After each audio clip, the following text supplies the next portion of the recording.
Vijay sir, இது ஒரு சின்ன வேண்டுகோள். நம்ம பொது கழிப்பிடம் இந்த பஸ் ஸ்டாப்ல இருக்கிறத பத்தி. பேரு பார்க்கறதுக்கு நவீன கழிப்பிடம் மாரி இருக்கும். பட் அதுல ரியலா ஒரு எக்ஸ்பீரியன்ஸ் பண்ணீங்கன்னா, வொர்ஸ்ட் பிளேஸா இருக்கும் சார். சுத்தமே இருக்காதுங்க சார். அது யூ நோ ஒரு பெண்களோ, இல்ல குழந்தைகளோ, வயதானவங்க எல்லாம் ரொம்ப கஷ்டப்படுறாங்க. அதுல யூஸே பண்ண முடியாது sir. But still they are charging. I know ரூ. 5 ரூ. 10ன்னுலாம் சார்ஜ் பண்றாங்க. அது எதுக்குன்னு தெரியல. சுத்தமே பண்ண மாட்டாங்க. ஒரு மாரி இருக்கும் சார். இது ஒரு நீங்க இத மட்டும் கொஞ்சம் உங்களோட கவனத்துல கொண்டுட்டு ஒரு ஆக்ஷன் எடுத்தீங்கன்னா, நிஜமாலுமே அந்த பேருந்துல பயன்படுற அந்த பேருந்த பயன்படுத்துற ஒவ்வொருத்தரும் சந்தோஷப்படுவாங்க. ஈவன் என்னோட சஜஷன் என்னன்னா, எதுக்கு இவங்களுக்கு நான் காசு குடுக்கணும்? நீங்க அதுல ஸ்கேனர் ஏதாவது வச்சுட்டீங்கன்னா, நாங்க கவர்மெண்ட்டுக்கே குடுத்துருவோம்.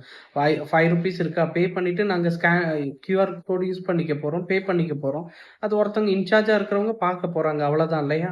எதுக்கு இவனுங்க அதுல ஒரு இட் லுக் லைக் ஒரு பெரிய மாஃபியா மாரி இருக்கு. ஆனா ஒரு அட்லீஸ்ட் காசு வாங்குற காசுக்காவது அவங்க உழைக்கிறாங்களான்னு கேட்டா தெரியல சார். அது இத நீங்க நெனச்சீங்கன்னா, ஒரே நேரத்துல ஒரு நாள்ல மாத்த முடியும்.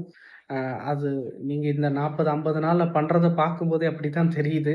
அண்ட் ப்ளீஸ் சார், இது ஒரு இதா எடுத்துக்கங்க. இதனால நெறைய பெண்கள், பெண் குழந்தைகள், வயதானவர்கள், ஆம்பளைங்களுக்கு கூட பிரச்சனை இல்ல. எங்கேயாவது போயிடுறாங்கன்னு வைங்க. பட் இத யோசிக்கும்போது, கொஞ்சம் நல்லா சுத்தமா குடுத்தா ரொம்ப நல்லா இருக்கும் சார்.